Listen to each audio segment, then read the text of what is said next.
Russian waiter Alexander doesn't need eyes in the back of his head because he has the peculiar ability to turn his neck through a complete 180 degrees. Normally the muscles and the vertebrae in the neck prevent that happening, but because of a peculiarity in his spine, Alexander has confounded orthopedic specialists for years. Many years ago, I started doing gymnastics, he says. That's when I noticed that my vertebrae seem to be very flexible and that I can turn my head farther than normal. I worked at it little by little, going a little farther each time, and one day I was able to turn my head all the way around.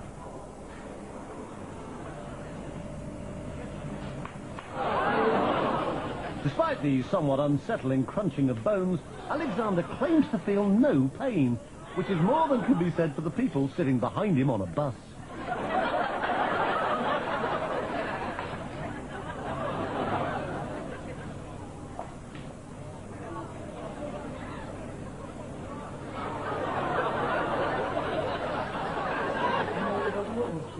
When I do it, it takes energy out of my whole body, he says. It requires 100% concentration.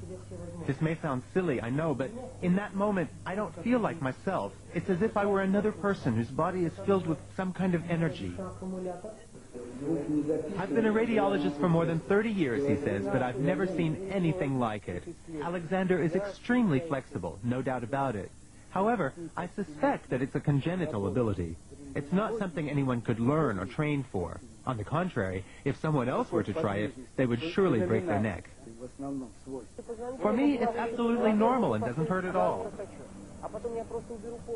The fact that he can turn other people's heads as well, although obviously not as far, has encouraged Alexander to take his peculiar skill on a concert tour.